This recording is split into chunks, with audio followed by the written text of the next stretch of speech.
I stand here and think about just what is done. I start counting my blessings one by one. I do not deserve all that He's done for me, but I'll praise Him forever through eternity.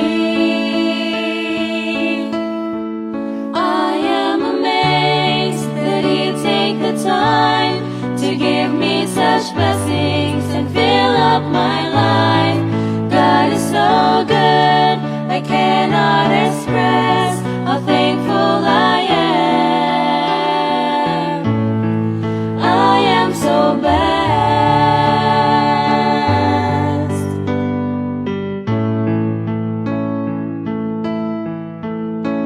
He's given me breath and He's given me life. He has saved my lost soul from torment and strife. Jesus died on the cross just to show me His love. He has built me a home in heaven above. I am amazed that He'd take the time to give me such blessings and fill up my life. God is so good, I cannot express how thankful I am. I am so blessed.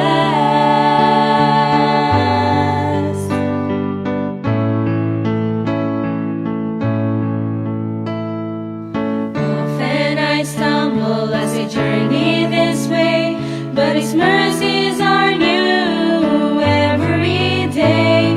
His grace is sufficient for every trial.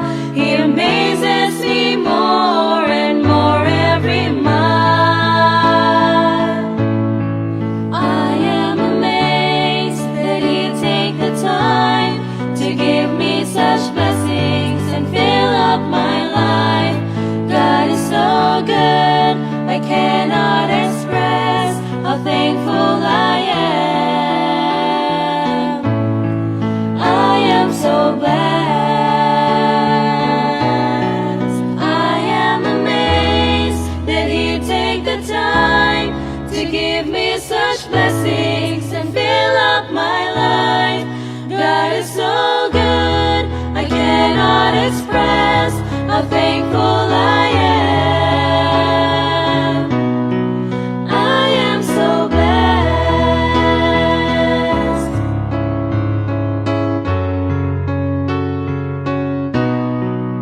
I am so blessed.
Ako'y di na bibitaw sa iyong tawa.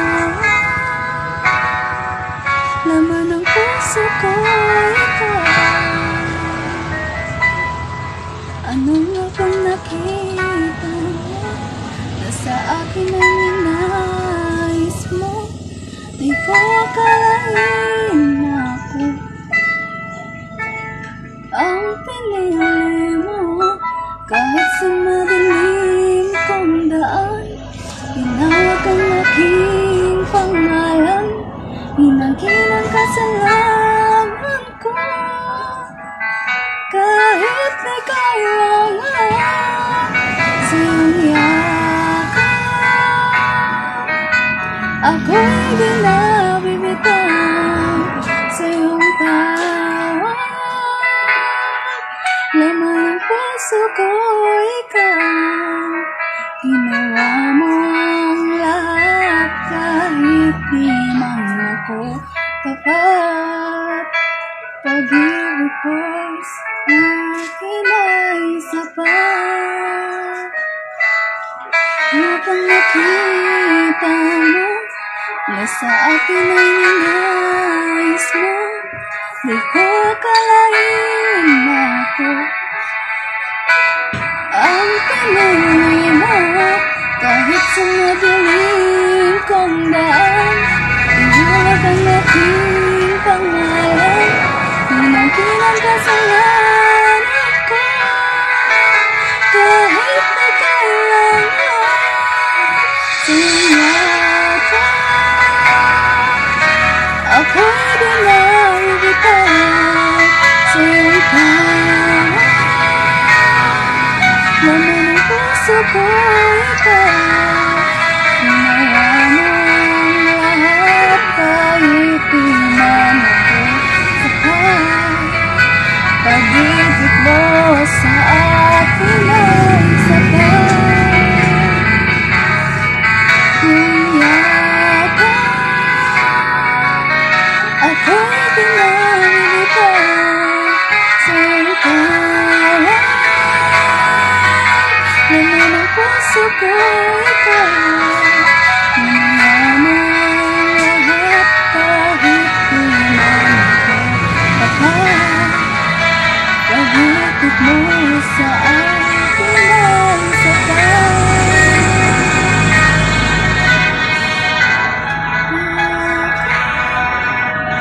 Ako'y di na bibitaw sa iyong tawag. Laman ng puso ko ikaw. Ginawa mo ang lahat kahit di man ako tapat. Pag-ibig mo sa akin ay sapat.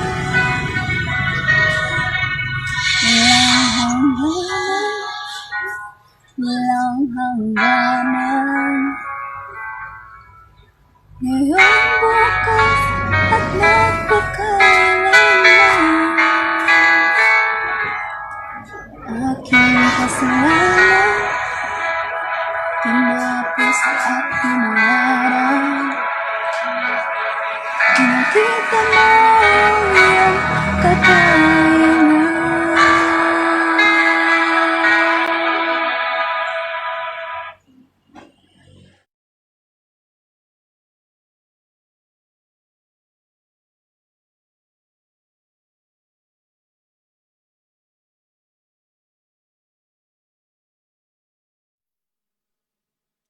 Magandang gabi po sa bawat isa and welcome sa atin pong family altar for this evening, and purihin ng Panginoon sapagkat muli na naman po tayong mapagpapala ng Kanya pong salita. Ano po? Kaya nga sa mga kapatiran po natin sa iba't ibang lugar, magandang gabi po sa inyo and welcome sa atin pong gawain.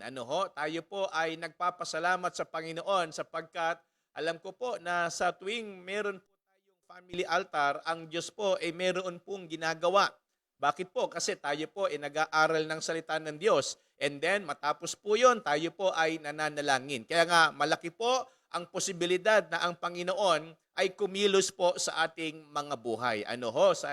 Gusto ho nating pasalamatan si Sister Rica sa kanyang special number na inawit ngayong gabi. Mga kapatid, ang title po nung kanyang song ay Sa Iyong Yakap. Ayan, purihin ng Panginoon. Thank you, Sister Rica, at sana patuloy kang pagpalain at gamitin pa ng Panginoon.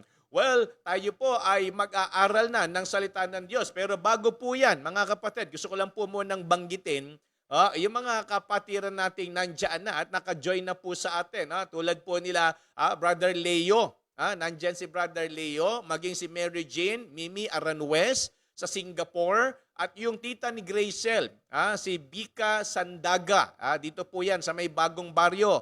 At maging si Marian Kauyong ng Kalbayog, Samar. At maging si Ate Milet De Lara. Diyan po yan naman sa East Bagong Baryo. And Ate Vilma mula po sa Valenzuela. Ayan. So kaya maraming salamat. At kasama niya si Ate Zena.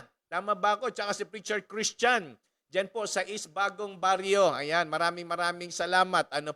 At naka-join po sila sa atin for this evening. So tayo po ngayon ay mag-aaral na ng salita ng Diyos. And please, atin pong buksan ang ating mga Bible in the book of Genesis. Again, thank you po sa mga kapatid natin kasama na natin ngayong gabi. Alright, Genesis chapter 12, verses 1 to 3. Babasahin ko po at sundan po ninyo. Ito po ang sabi ng mga talata. Now the Lord had said unto Abram, Get thee out of thy country, and from thy kindred, and from thy father's house, and to a land that I will shew thee. I will make of thee a great nation, and I will bless thee, and make thy name great, and thou shalt be a blessing. I will bless them that bless thee, and curse him that curseth thee, and in thee shall all families of the earth be blessed. So, bago ho tayo magpatuloy, tayo po muna humingi ng gabay. Tayo po'y manalangin. Dakilang Diyos na makapangyarihan sa lahat, Lord, salamat po sa pagkakataong ito na kung saan kami po ay muling makapag-aaral ng inyo pong salita. Pagpalain mo po ang aming gagawing Bible study. Ikaw po, Panginoon, ang magbigay sa amin ng wisdom. Tunay po na maramdaman namin, O Diyos, ang inyo pong pagkilos sa buhay po ng mga kapatiran. Kaya, Panginoon, sa iyo po namin hinihiling ang biyaya at maging ang katagumpayan ng amin pong ginagawang family altar. Ikaw po, O Diyos, ang aming pinag-aalayan ng lahat ng ito. Ito po ang aming panalangin sa pangalan po ni Kristo Jesus. Amen. Well, ang title po ng ating message for this evening is Leave Your Comfort Zone. Mga kapatid, ito po ang nais ng Diyos para kay Abram na gawin sa kanya pong buhay. Ano po ba ang ibig sabihin ng comfort zone? Ito ho, ang sabi ho. Comfort zone meaning a place or situation where one feels safe or at ease and without stress. Lahat po sasang-ayon dito. Lahat po tayo, ayaw natin ng stress. Ayaw po natin ng problema. Ayaw ho natin ng mahirap na kalagayan na kung tutuusin, kumbaga, kung bakit ako nagkaroon ng idea na leave your comfort zone, kasi ito po ang, kumbaga, sinasabi ng mga talata. Malinaw po in verse number 1. Balikan ko lang po para at least talagang magkaroon po tayo ng malinaw na punto de vista dito po sa ating pinag-aaralan. Sabi ng verse number 1, Now the Lord had said unto Abram, Get thee out of thy country, and from thy kindred, and from thy father's house. So ibig sabihin, yung mga binanggit po dito ng Diyos, kung saan nagpapahayag o nagpapakita ng magandang kalagayan ni Abraham. Tignan po ninyo, bakit? Sapagkat yung kanya pong lugar ay pinagpapala na. Kung tutuusin, masagana yung kanyang lupain. Maging yung kanya po mga alagang hayop, dumadami. So sa makatuwid, maganda na po ang kanyang sitwasyon o kalagayan. Pero ang sabi pa sa kanya ng Panginoon, kailangan niyang iwan yung kanyang sitwasyon, yung kanyang bayan, yung kanyang bansa, at siya ay kailangang pumunta doon sa lugar na sasabihin ng Panginoon. Yun po ang kalooban ng Diyos para sa kanya. Naniniwala po ako, bawat isa po sa atin, mga kapatid, ay meron pong tinatawag na perfect will ng Diyos. Kaya kung titignan ho natin, mga kapatid, napakahalaga po na ito ay dapat malaman natin. Kaya nga, ang bawat Kristiyano, dapat meron ho tayong sineset na goal sa buhay natin. Kasi naniniwala po ako, in verse number 4 na Genesis chapter 17, ito po yung sabi ng Panginoon sa kanya. No? As for me, behold, my covenant is with thee, and thou shalt be a father of many nations. So, ibig sabihin, hindi pa man nangyayari, binanggit na ng Diyos kay Abraham kung ano po ang kanyang magiging kalagayan. Kaya nga, mga kapatid, ito po ang dapat nating maunawaan. Bawat isa po sa atin, magandang alamin natin ano po ba ang kalooban ng Diyos para sa atin. At yun ang ating maging goal sa buhay. Matapos nating malaman, matapos po nating maintindihan yung kalooban ng Diyos, dapat ito ang ating maging goal. Ma-accomplish natin yung perfect will ng Panginoon sa ating mga buhay. Kaya nga, God's promise to Abraham, God gave Abraham such a strong purpose and direction that he risked everything to pursue it. Imagine, yung kanyang lupain iiwan. Yung kanyang loved ones, yung kanyang mga magulang, mahal sa buhay, iiwan niya. Mga kapatid, yung kanyang kayamanan, iiwan niya rin. Ang sabi ng Panginoon, papupuntahin kita sa lugar na kung saan mas higit pa roon ang pagpapala. Mga kapatid, ito po ay napakatinding challenge para kay Abraham. Gaya ng sinabi ko po kanina, siya po ay nandoon na sa magandang kalagayan. Bakit pa siya aalis? Ano pa ang posibleng dahilan bakit kailangan niyang iwan yung maganda niyang kalagayan? Kaya nga mga kapatid, hindi ho sa ganitong sitwasyon para kumbaga tayo po parang sinasabi ng Bible, iiwan natin tapos dadalhin tayo sa mahirap na sitwasyon. Tandaan po ninyo, kung ang Panginoon ay merong pinagagawa sa atin, ito po ay merong magandang intensyon at titiyakin ko po, ito po ay merong magandang resulta rin. Kaya nga, maganda ito A goal keeps you focused on your primary mission and determines how you conduct your life. Kasi pag wala tayong goal, parang yung buhay natin ay wala hong direksyon. Na lumilipas lang ang isang araw sa buhay natin nang wala hong nangyayari. So wala tayong tinutumbok, wala tayong tinataha, kaya nga bilang mga mananampalataya, I believe, bawat isa po sa atin ay mayroong dapat alamin patungkol po sa kalooban ng Diyos sa ating mga buhay. Kasi hindi po pwedeng tayo po ay naligtas lang at tapos tayo po ay nananatiling walang ginagawa. Naniniwala po ako, meron pong gustong ipagawa ang Diyos para sa atin. Kaya kahit nasa magandang sitwasyon na tayo, anong sabi ho ng Bible? Iwan natin yan. Ano sabi ng Panginoon kay Abraham? Leave your country. Iwan mo ang iyong bansa kasama ng iyong mga mahal sa buhay. Mga kapatid, ito po ang nakita ko mula po dito sa ating pinag-aaralan. Okay? Number 1, here we can see the command. Yung kanyang gagawing pagpapasya, yung kanyang gagawing hakbang, hindi yun ang gusto niya. Kaya nga, klaruhin ho natin mga kapatid. So tayo po, kaya tayo may gagawin sa Panginoon, hindi dahil ito'y gusto natin. Kasi po, kapag ang magiging basihan natin, yung ginugusto lang natin, hindi ho sa lahat ng pagkakataon, gugustuhin natin yung mangyayari at yung gagawin natin para sa Kanya. Kasi po, kung kayo ho ang nasa kalagayan ni Abram, okay? Kung kayo po ang nandoon sa ganong sitwasyon, kumikita ng maayos, okay? Maganda na po yung kalagayan ng kanyang family. Sabi ko nga, walang stress, walang worries, walang problema, kumakain ng maayos, masagana. Kumbaga, hindi niya na kailangan maghanapan ng ibang lugar para magkaroon ng magandang kalagayan, para hanapin pa niya yung kanyang fortune. Yun na po yun mga kapatid Para sa atin para kay Abram, yun na po yun mga kapatid. Pero pagdating po rito sa mga talatang binasa natin, ang Diyos po ay nagsalita sa kanya.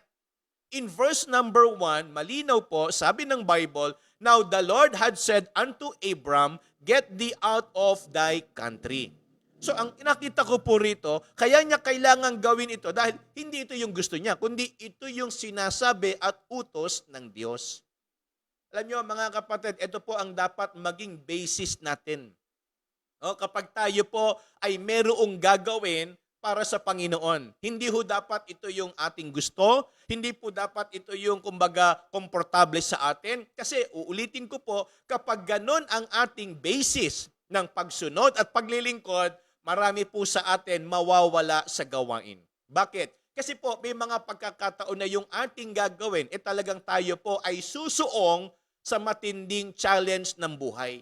Tulad ng nangyari po kay Abram. Iiwan niya yung magandang kalagayan tapos pupunta siya sa isang lugar na wala pa siyang katiyakan. Hindi pa niya alam kung magiging okay. Ano po yung kanyang sitwasyon. Bagamat sinabi na ng Bible kung ano ang gagawin ng Panginoon sa kanya, pero ganun pa rin, para mangyari yon, it takes faith para maging makatotohanan yung sinabi ng Panginoon. So hindi ho ganun kadali. Kaya nga, ang tama po, kapag tayo may gagawin, kaya natin gagawin kasi po inutos ng Diyos. Madali yan o mahirap, gagawin mo yan, hindi dahil gusto mo, kundi dahil yan ay inutos ng Diyos.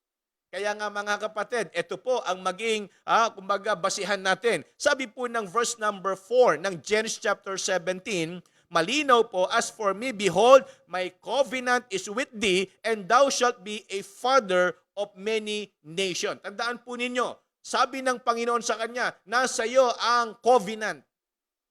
Kaya huwag kang matakot, huwag kang mag-alala. Anong ibig sabihin po ng Panginoon dyan? Gawin mo yung inuutos ko at mangyayari sa iyo yung mga sinabi ko. Ano po ba yung sinabi ng Diyos sa kanya? Tingnan po, balikan ho natin para magkaroon ho tayo ng clear view dito po sa ating pinag-aaralan. Verse number 2. Sundan po ninyo mga kapatid. And I will make of thee a great nation. And I will bless thee and make thy name great, and thou shalt be a blessing. So imaginein po ninyo, ito yung kalagayan niya. Di ba't ang sabi ng Bible, siya po ay masagana na sa kanyang pamumuhay. Maganda at mataba yung kanyang lupa. Kumbaga maayos na yung kanyang mga pananim, yung mga alagang hayop. Kaya nga sa chapter 13, kung titignan niyo po, kung masusundan niyo, in the book of Genesis, kailangan na nilang maghiwalay ni Lot. Bakit po? Kasi sobrang dami na ng kanilang mga alagang hayop. Ang dami na ng kanilang mga tauhan na nangangalaga ng kanila po mga, pinagkakakitaan. So sa madaling salita, ganun na yung kanyang kalagayan. Pero sa kabila nito, mga kapatid, ang Diyos ay nagsalita at ang sabi ng Panginoon kay Abram, iwan mo yan at pumunta ka roon. Na kung saan, ang gagawin ko sa iyo, ikaw ay magiging great nation. A father of many nations. I will make thy name great, and thou shalt be a blessing. So hindi ka lang blessed. Ito ho yung maganda Sabi ng Bible, ang tama po, hindi lang dapat tayo pinagpala, kundi dapat tayo rin po ay pagpapala. So yun ang sabi ng Bible. Si Abraham kasi, binless na siya. Mga kapatid, ang sabi ng Bible, si Abraham, binless na siya. Pero ang kalooban ng Diyos para sa kanya, hindi lang siya tumanggap ng blessing, kundi siya ay maging channel of blessing na nanggagaling po sa Panginoon. Kaya nga mga kapatid, kung ganyan ang magiging kalagayan natin at maiintindihan po natin ang kalooban ng Diyos, lahat ho tayo, lalahatin ko na, lahat ng mga totoong Kristiyano hindi po lalayo at hindi po aalis sa kalooban ng Diyos. Kasi naging klaro sa kanya kung bakit niya kailangan gawin. Hindi dahil madali, hindi dahil gusto niya, kundi yan ay utos ng Diyos para sa atin. Kaya nga ang nakita ko po rito is the command. Second thing, mga kapatid, sabi po ng Bible, the condition. Okay? Ano ba yung kondisyon na sinabi ng Panginoon sa kanya? Tignan niyo po, naghanap ako ng iba pang mga talata o ng talata na pwedeng lalo pang pagtibayin yung gustong mangyari ng Panginoon para kay Abram. Kasi ganito pag iniwan mo yan, ito ang mangyayari sa iyo. Pag hindi mo yan iniwan, walang kasiguruhan na yung kayamanan mo at yung kalagayan mo, talagang, alam niyo po yan, para bang mananatili sa iyo o talagang panghabang buhay mo na yan. Kasi po, alam naman ho natin na sa buhay nating ito, wala hong permanente. Tandaan po ninyo mga kapatid, pwedeng ngayon maayos tayo. Pwedeng ngayon maganda ang kalagayan natin. Pwedeng ngayon okay tayo physically, financially, emotionally, pero hindi ho natin masisiguro na ang lahat ng pagiging okay na yan, talagang sa habang buhay natin sa lupa, talagang okay yan. May mga pagkakataon na pakiramdam natin maayos, pero darating ang time. Lahat ng meron sa buhay natin, meron pong hangganan. wala hong permanente. Tandaan niyo po mga kapatid. Kaya nga, ang tama, alamin natin kung ano po ba ang kalooban ng Diyos. Ito po ang kondisyon ng Panginoon para kay Abraham. Sabi ng verse number 22 ng Exodus chapter 23. Pakinggan po ninyo. But if thou shalt indeed obey His voice and do all that I speak, then I will be an enemy unto thine enemies and an adversary unto thine adversaries. So malinaw, kung ang sabi ng Bible, siya ay gagawing great nation, his name become a great, sabi ng Bible, at ang sabi pa, siya ay magiging blessing. At yung magbe-bless sa kanya ay ibe-bless din ng Diyos. Yung magka-curse sa kanya, i-curse din ng Panginoon. So sa madaling salita, mga kapatid, ito po yan. Kapag sinunod mo ko, kung ano yung meron ka, parang ano po ito, no? Imahinasyon ko lang po. Kung ano yung meron ka, dodoblihin ko, titriplihin ko, dadamihan ko pa. So parang ito po, nakikipag-bargain pa sa kanya ang Diyos. Na kung tutuusin, hindi nga ho bagay ang Diyos na parang makiusap pa sa atin na sumunod sa kanya. Kahit nga walang kapalit, kahit wala pong mapangako pang pagpapala sa gagawin nating pagsunod, tingin ko po, mga kapatid, tingin ko po, tama lang na sundin natin ang Diyos. Pero dahil siya po ay kind, dahil siya po ay mapagmahal, dahil siya po ay matapat, dahil siya po ay Diyos, anong sabi pa rin ng Bible? Yung kanyang isasakripisyo, ibabalik ng higit pa ng Diyos. Sa kalagayan ni Abraham, mayaman lang siya. Pero dito, sabi ng Bible, I will make your name great, a father of many nations. Ibig sabihin, hindi ka lang doon makikilala sa lugar na kung saan nandoon ka, kundi maging sa buong mundo, ikaw ay kikilalanin. At kung sino man ang kaaway mo, kaaway ko rin. Kung sino man ang gagawa sa iyo na masama, ipagtatanggol kita. Yun ang kondisyon sa kanya ng Panginoon. Kung susunod ka sa akin. Kaya nga mga kapatid, eto po, ang susi para mas lalo ho tayong biyayaan at maging sagana sa mga pagpapala. Kailangan ho nating sundin yung utos ng Panginoon. Kumbaga, sabi ho ng Bible, but if thou shalt indeed obey His voice, kapag sinunod natin ang tinig ng Panginoon, sigurado po, mga kapatid, ihanda nyo na po ang durong awan at pintuan ng inyong mga tahanan sapagkat yan pupunuin ng Diyos ng pagpapala. Opo, talagang pupunuin ng Diyos ang atin pong buhay ng blessing. Kaya nga, ano po ang kailangan nating gawin? Maintindihan natin, ano po ba ang kalooban ng Diyos para sa atin? Dapat yun ang maging goal natin. Matapos nating malaman, yun ang tahakin natin sa ating mga buhay. Mga kapatid, malinaw po. Nakita ko yung kondisyon ng Panginoon para kay Abraham. Pag iniwan mo yan, doon kita dadalhin. Pag iniwan mo yan, pag umalis ka sa comfort zone mo, ito ang ibibigay ko sa iyo. Bagamat nakakatakot. Kumbaga sa sanlibutan, sa mga unbeliever, para kang sumusugal diba? Parang ikaw merong ari-arian o lupain, ibebenta mo, magsisimula ka ng negosyo, abay may gumagawa ho niyan. Diba? May mga gumagawa niyan, talagang isinusugal nila yung kanilang lupain, isinusugal nila yung kanilang ari-arian, nangungutang para magsimulan ng negosyo na kung tutuusin, walang kasiguruhan, walang katiyakan. Kumbaga, termino nga ng unbeliever sugal Pwedeng manalo, pwedeng matalo. Tama po ba? Hello po.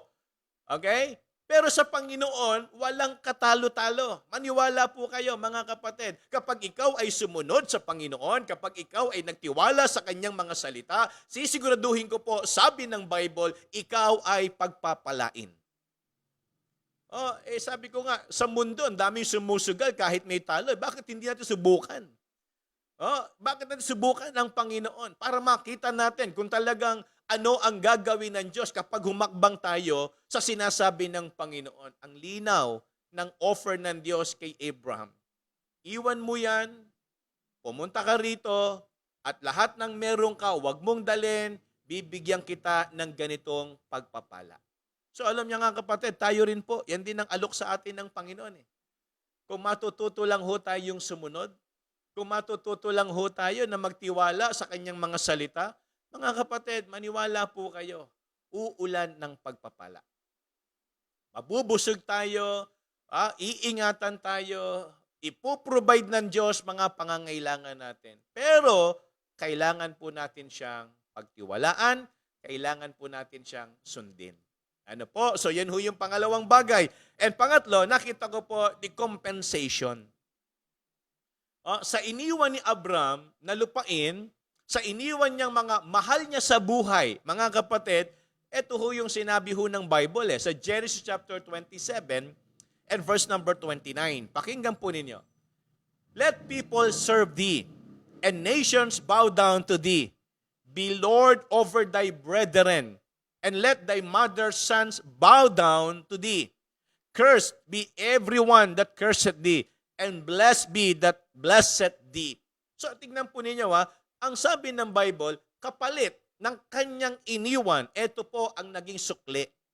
Mga kapatid, kung talagang tayo po totoo na sumunod sa Panginoon at nakakaranas po tayo ng kakapusan, nakakaranas tayo ng pagkakasakit, nakakaranas tayo ng problema, nakaka-encounter tayo ng iba't ibang klase ng pagsubok sa buhay.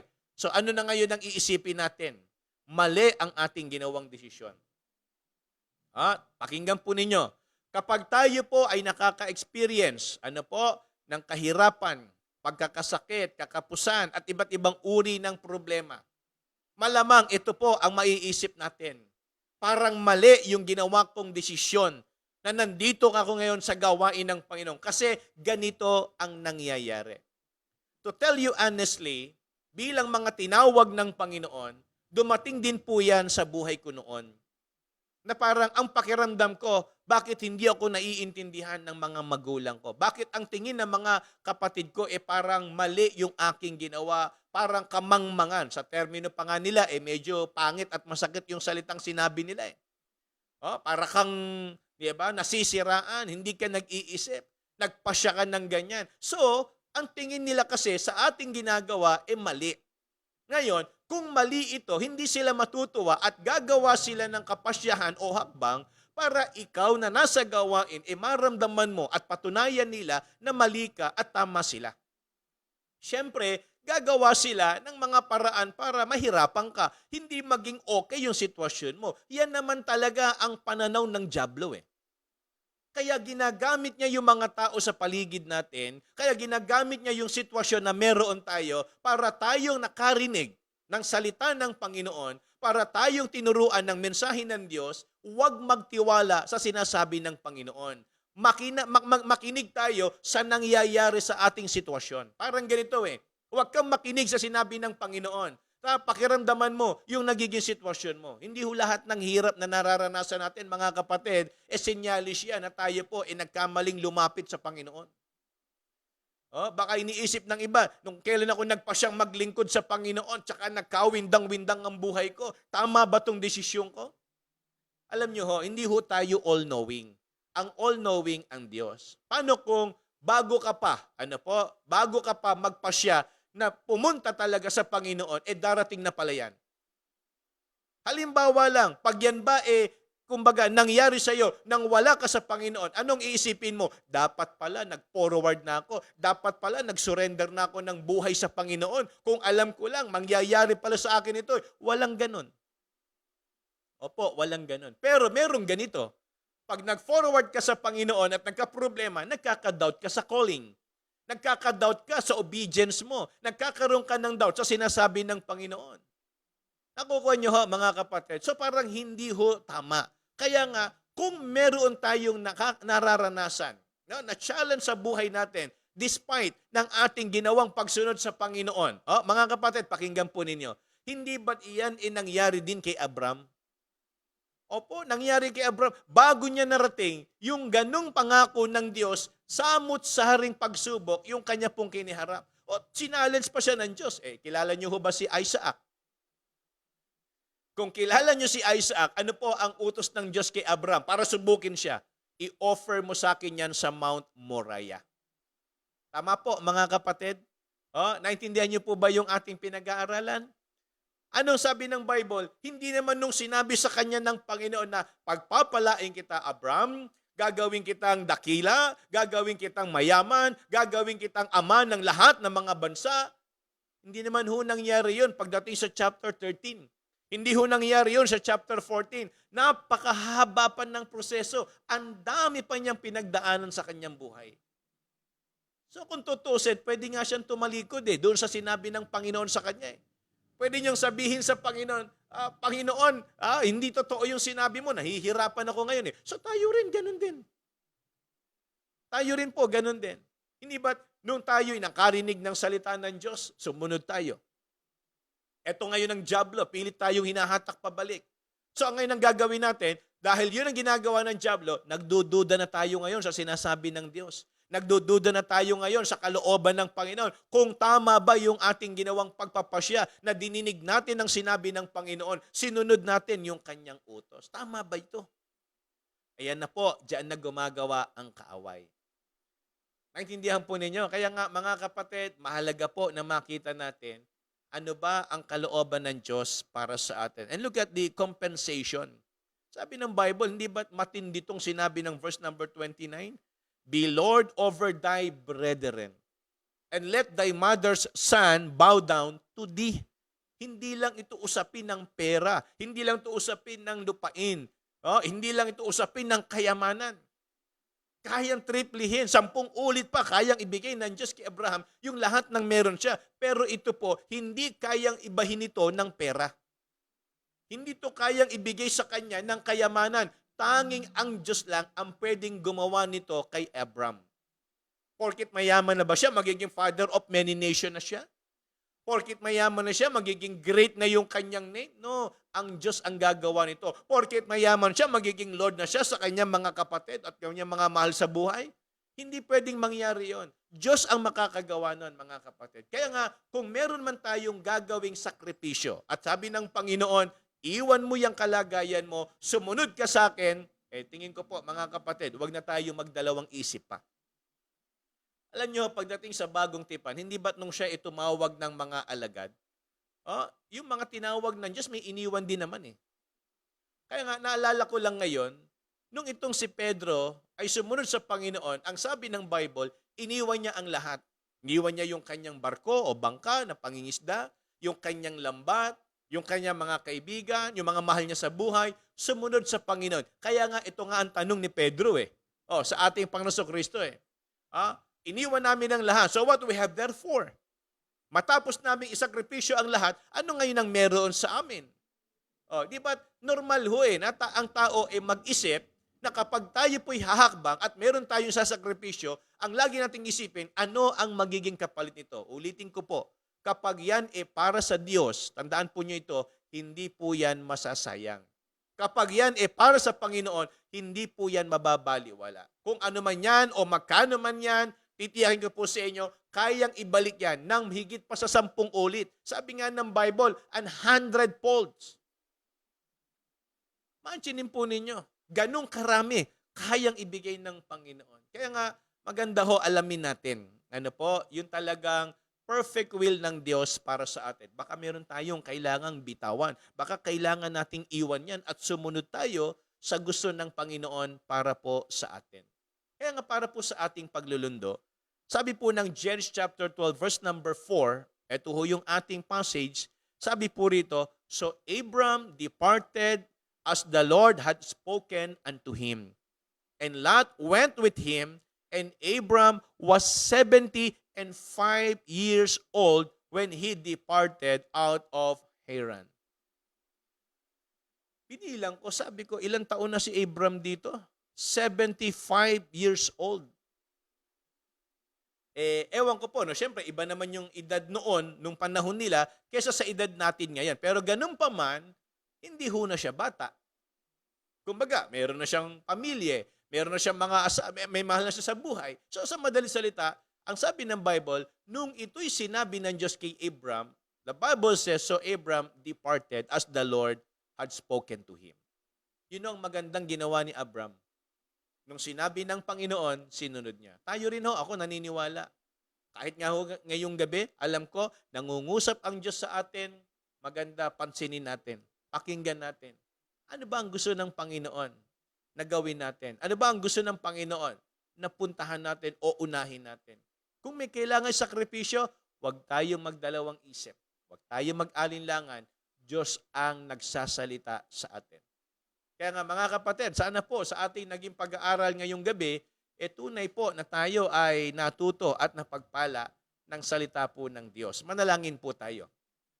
Panginoon, maraming salamat po sa aming naging pag-aaral. Tunay o Diyos na kami po ay kinausap mo at nakita namin at nasalamin namin o Diyos ang aming mga sarili na kung papaanong anuman ang kalagayan mayroong kami. Pag kami po ay kinailangan mo o Diyos sa inyong gawain at sa inyong kagustuhan, naway maging kagaya kami ni Abraham na hindi kami dapat magdalawang isip. Huwag kaming manghinayang sa mga bagay na kailangan naming isakripisyo o iwan. Basta't ikaw o Diyos ang kailangan naming masunod sa amin pong mga buhay. Kaya Panginoon, pagpalain mo po ang lahat na nakapakinig at sumunod sa mensaheng ito. Maraming salamat, Panginoon. Ito po ang aming panalangin sa pangalan po ni Kristo Jesus. Amen. So again, maraming salamat po sa mga kapatiran na nakasama natin para po sa ating naging pag-aaral. At huwag muna ho kayong umalis sapagkat tayo po ay mananalangin pa. Ito po ang mga pamilya na magandang ipag-pray po natin for this evening.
Okay po, so tayo po ay mananalangin na mga kapatid at samahan po ninyo kong mag-pray at ipag-pray po natin yung mga pamilya na magandang isama ho natin sa pananalangin ngayon. Manalangin po tayo, dakilang Diyos na makapangyarihan sa lahat. Dalangin ko po o Diyos, ang mga kapatiran namin ito ay tunay po na inyo pong tulungan at tugunan sa kanilang pangangailangan. Lord, nilalapit ko po ang Biagtas family.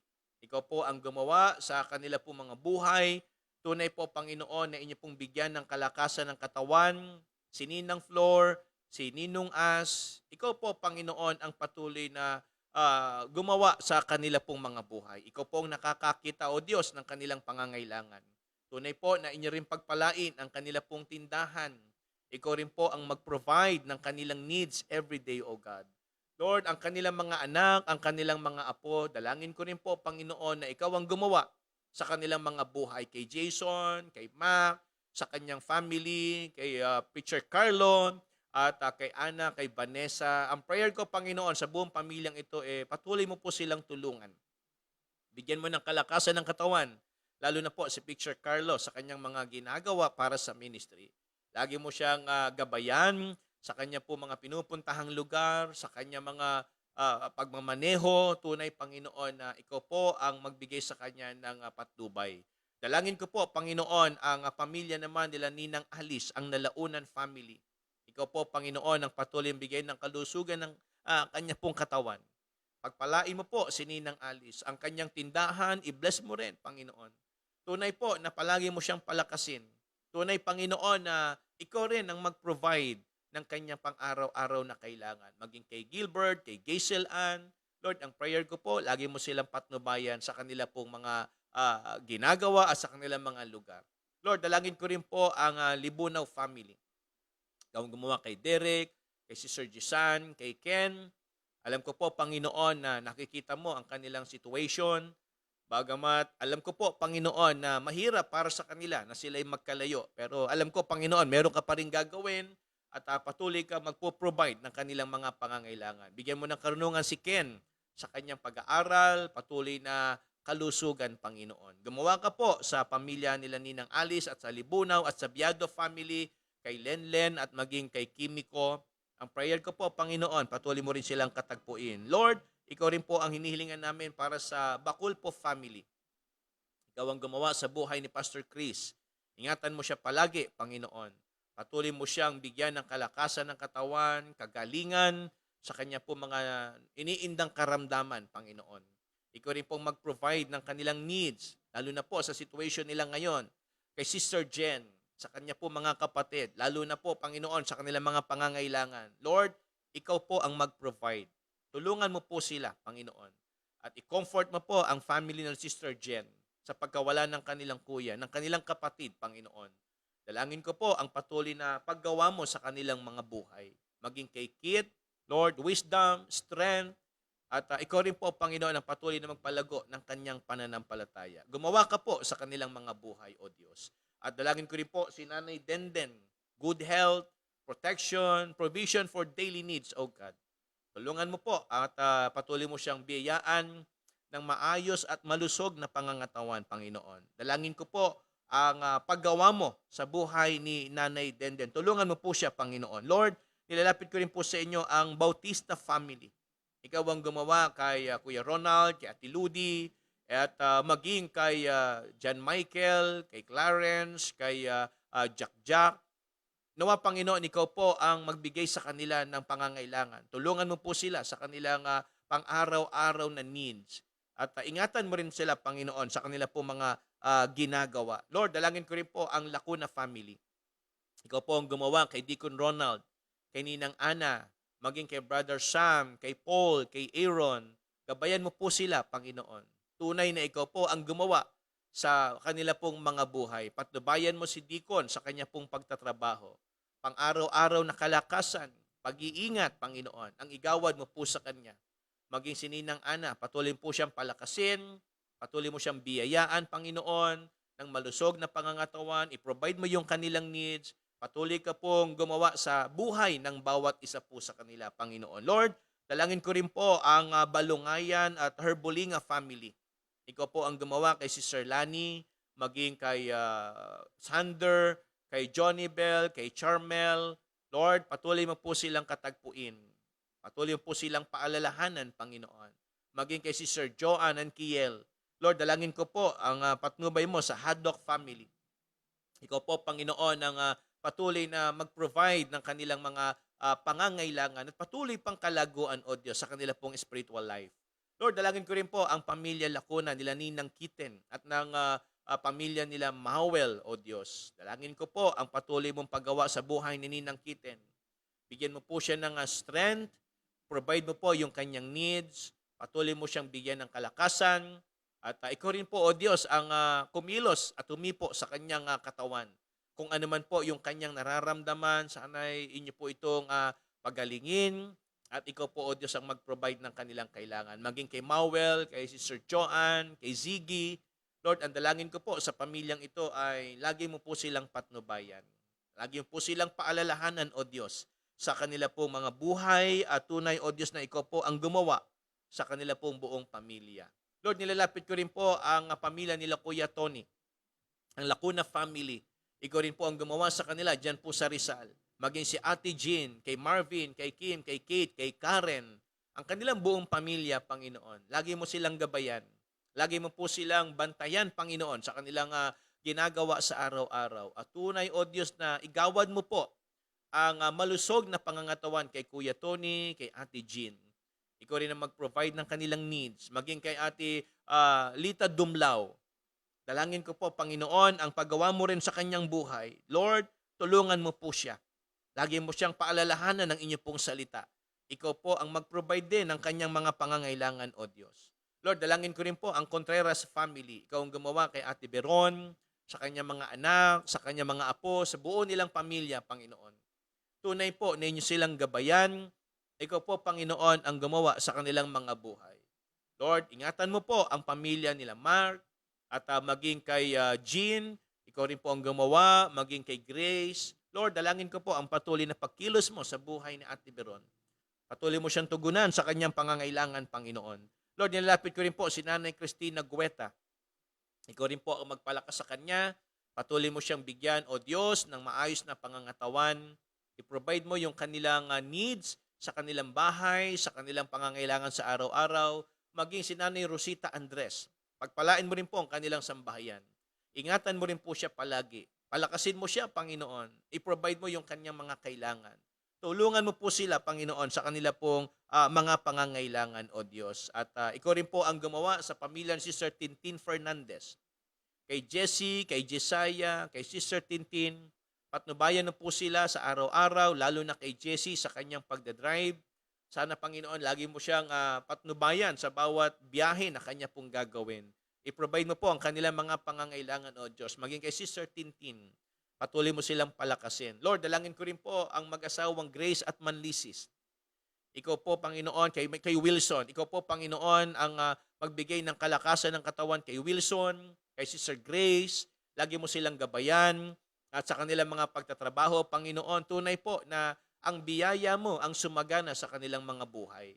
Dalangin ko po ang guidance, O God, ang wisdom, ipagkaloob mo po para sa kanilang mag-asawa. Maging kay Nanay Ibes Luningning.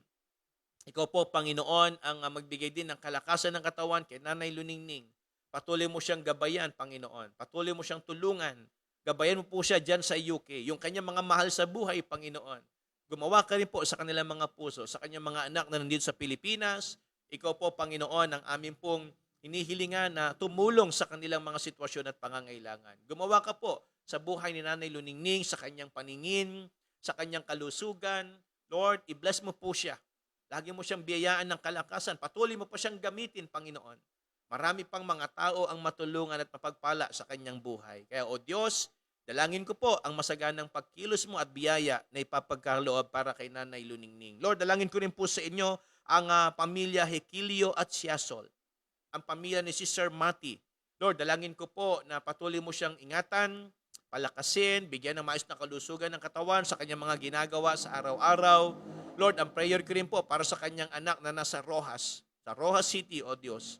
Pagalingin mo po siya, ingatan mo siya, i-provide mo rin yung kanyang mga kailangan. Maging kay Marivic, O Diyos, maging kay Louie, kay JR, i-provide mo rin ang kanilang mga kailangan, Panginoon. Ikaw po ang tumulong sa pamilya nila Sister Mati. I-provide mo ang pang-araw-araw nilang kailangan. Patuloy mo silang biyayaan ng malusog na pangangatawan. Wisdom para kay Marivic sa pag-aaral. Guidance sa araw-araw ng pagpasok niya, Panginoon. Tunay po na ikaw ang gumawa sa pamilya ni Sister Mati, sa Hekilio family, sa Siasol family. Lord, dalangin ko rin po ang Dienla family. Ikaw ang gumawa sa buhay ni Brother Ray. Patuloy mo siyang katagpuin. Patuloy mo siyang kausapin. Maging kay Sister Gypsy sa kanila pong mga tinda. Panginoon, pagpalain mo yung kanilang mga paninda. Pagpalain mo yung kanilang tindahan. Tunay, Panginoon, na ito po'y gamitin mo para lalong dumaloy ang biyaya at pagpapala para po sa kanila. Ingatan mo rin ang kanilang mga anak, Panginoon. Gabayan mo si Renzi, si Rensil, si Andrea, si Adrian, si Sunny. Lord, patnubayan mo po ang buong pamilyang ito. I-provide mo rin yung kanilang mga pang-araw-araw na kailangan. Lord, maging kay Brother Michael, ikaw rin po ang gumawa sa kanyang buhay. Patuloy mo siyang palakasin. Patuloy mo rin siyang katagpuin, Panginoon. Pagpalain mo po ang Diin La family sa kanilang pang-araw-araw na kailangan. Lord, nilalapit ko rin po sa inyo ang pamilya nila Ate G, maging si Patricia, ang Manahan family. Lord, gumawa ka po sa kanilang mga buhay. Tulungan mo sila, O Diyos, sa kanilang mga pangangailangan sa araw-araw. Patuloy na kalakasan at kagalingan para kay Ate G. Patnubay din at karunungan para naman kay Patricia, Panginoon. Provision sa kanilang mga pang-araw-araw na need. Lord, dalangin ko po na ikaw ang gumawa sa buhay ni Ate G at ni Patricia. Lord, nilalapit ko rin po sa inyo sila Preacher Christian at Preacher Rodel. Lagi mo po silang gabayan. Bigyan mo sila ng malusog na pangangatawan. Patuloy mo rin gabayan ang kanilang mga pamilya sa Samar. Ikaw rin po ang mag-provide ng kanilang mga kailangan, O Diyos. Pagpalain mo rin ang mga gawain na inyo pong ipinagkatiwala sa bawat isa po sa kanila, Panginoon. Ganon din po si Sister Weng and Sister Eliza. Ikaw rin, O Diyos, ang gumawa sa kanilang mga buhay, sa kanilang mga pamilya. Patuloy mo silang gamitin sa inyong gawain. Patuloy mo silang biyayaan ng kalakasan, Panginoon. Tunay na paggawa at pagkilos at kalaguan ang ipagkaloob mo po para kay Sister Weng at maging kay Sister Eliza. Patuloy mo silang gamitin sa inyo pong gawain, O Diyos. Lord, dalangin ko rin po sa inyo si Tricia. Ikaw rin po ang patuloy bigay sa kanya ng kalakasan, patnubay, at provision sa kanyang mga pangangailangan at maging sa kanilang family. Ganon din kay Ann at kay Tata. Dalangin ko po, Panginoon, na inyo po silang patuloy na palakasin at ingatan sa kanilang mga ginagawa, sa pag-aaral, sa pagtatrabaho. Lord, tulungan mo si Tata na sana'y maging okay na po yung kanyang kalusugan. Patuloy mo siyang palakasin at patuloy kang gumawa sa kanyang buhay. Lord, nilalapit ko rin po si Brother Gab and Brother Noel. Dalangin ko po ang patuloy na pagkilos mo sa kanilang dalawa. Ingatan mo rin po sila, maging ang kanilang loved ones, yung kanila po mga pamilya, Panginoon. Inyo rin po silang gabayan at pakaingatan sa araw-araw. I-provide mo rin yung kanilang mga kailangan, O Diyos. Lord, dalangin ko po sa mga kapatirang nakasama namin ngayong gabi. Inyo po silang pagpalain, tunay po na maging kalakasan namin, O Diyos, ang inyo pong gawain. Salamat po sa lahat ng pagpapalang ibinigay mo ngayong gabi. Ito po ang aming panalangin sa pangalan po ni Kristo Jesus. Amen. So again, maraming salamat po sa mga kapatiran na nakasama natin for this evening. God bless you and to God be the glory.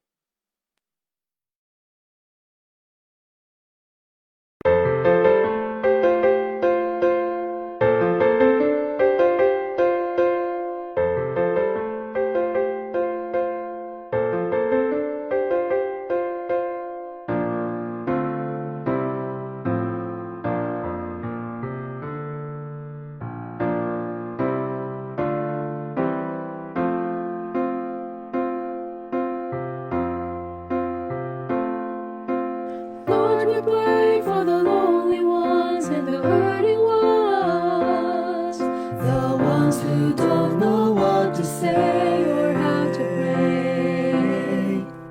Lord, we pray for the broken hearts and the shattered lives, The ones now groping in the dark, Lord, be the spark.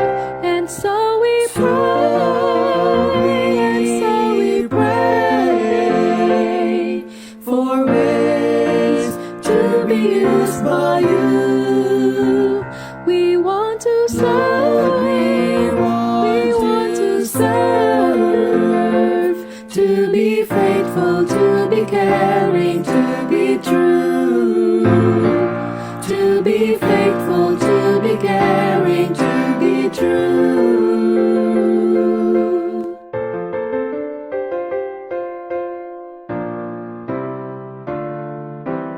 Lord, we pray for the lonely ones and the hurting ones, The ones who don't know what to say or how to pray. Lord,